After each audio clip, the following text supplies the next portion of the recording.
Stage 2 with the H&K P30. This is our steel course. We have the 5-plate knockdown at 10 yards. 5 of those. And then the hostage target. Obviously the goal is to not shoot the hostage. We're going to shoot the bad guy peering over his shoulder. I have 8 rounds because I might need them. And I really want to take a shot at that hostage taker. So this will cover if I mess up and I'm way more human than I want to admit to. So, H&K P30.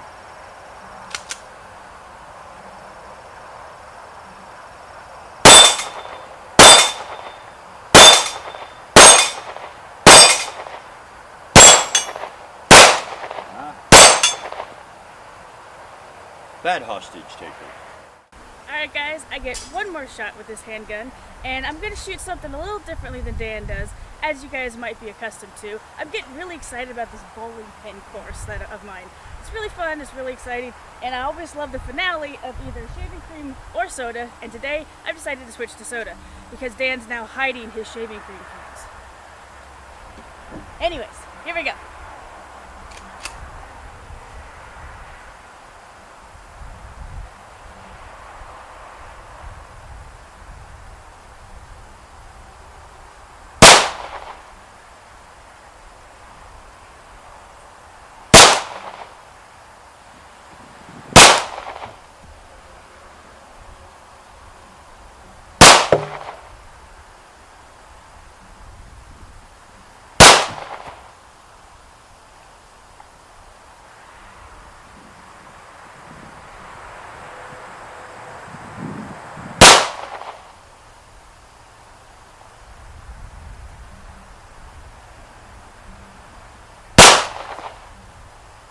I'm going to take that as a victory. It didn't go bloosh, but hey, I hit it.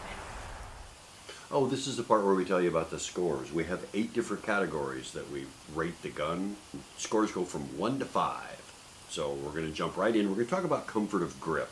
The P30 was an interesting design when it came out because the grips are textured and contoured, and you had a choice of 3 different back straps to fit the size of your hand. But also the side panels also can come off, and they have 3 different thicknesses for the side panels. So the gun can be adjusted and adapted to different types of hands. It's a really successful design. They ended up using it on the P30 as well. I love this gun.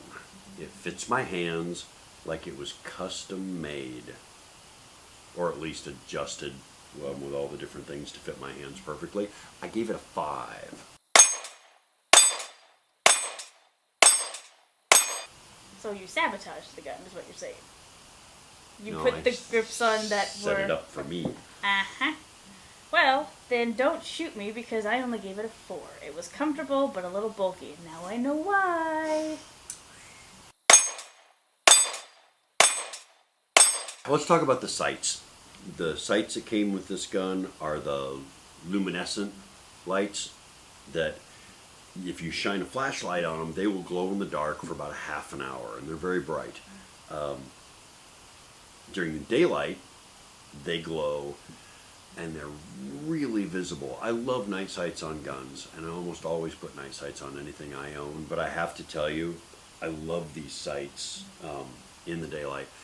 I gave them a 4. I would have given them a 5 if they were actually true night sights as well, but really easy to pick up and put on target.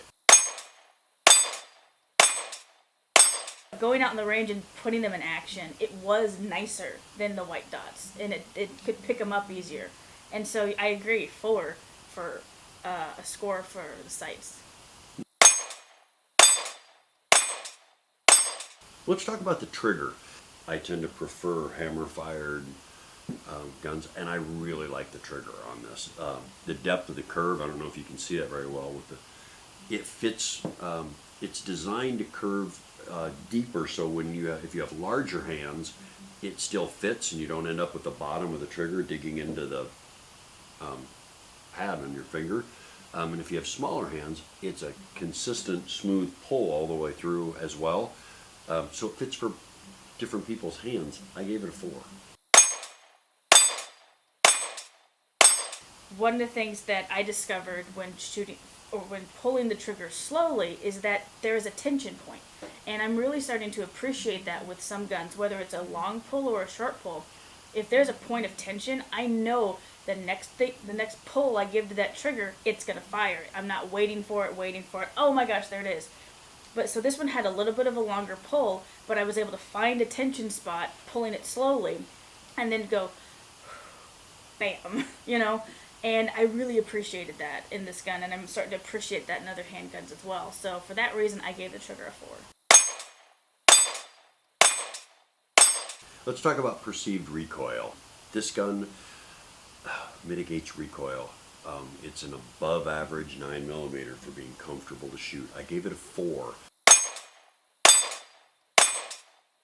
For me, shooting this gun, it seemed to meet my expectations when it came to the recoil. It wasn't too much. It wasn't lacking, but there was a kick to it that I was expecting. So I just gave it a 3 out of 5. Well, let's talk about accuracy. When you're doing static drills on paper, I can put rounds on top of each other and really tight groups. And when I'm doing tactical drills and doing double taps and doing steel targets and 5-plate knockdowns,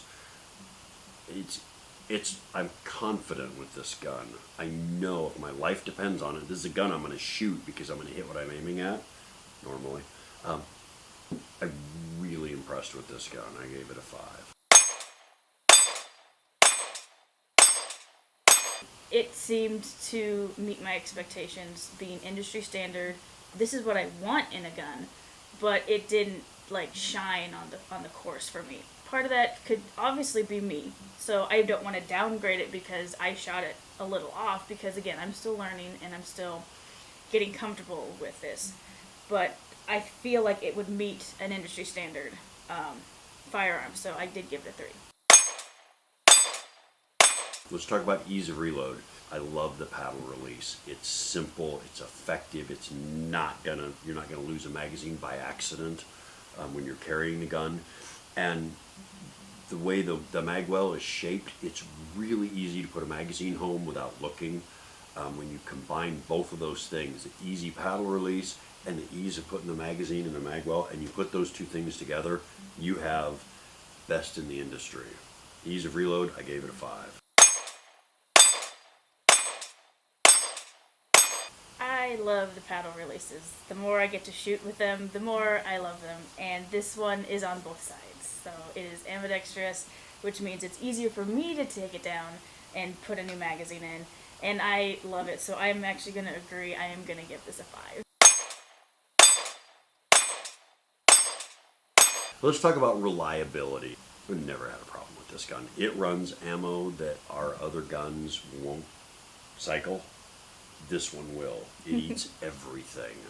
It's like my little brother growing up. I gave it a 5. I feel it's above industry standard. I feel I would pick this one above a lot of others because of the confidence I did have being able to shoot it and the targets that I did hit. So 4 or 5. Ease of maintenance and cleaning. It's clean and it works great, and there's no losing. You don't lose parts, but it's not as intuitive and easy as some of the other designs out there. So I gave it a 3. I would have to agree. Just watching him take it apart and put it back together, it didn't have too many parts. It didn't have no parts. It didn't seem too complicated, so 3 out of 5 does seem like a good score to give this gun. Well, let's add it up. I gave this a 35. My score adds up to a 30. Here's the downside. The gun retails for $1,099. Holy. I know. I paid less than that for my first car. Granted, that was the Model T, but it's been a while. But it's an expensive handgun, so your expectations for it should be higher. Well, that's all the time we have for today, guys.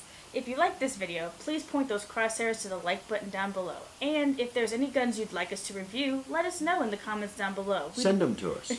We'd really like to know what you guys are interested in seeing. And make sure to stay tuned because we have more reviews coming for you. Coming soon. See you then.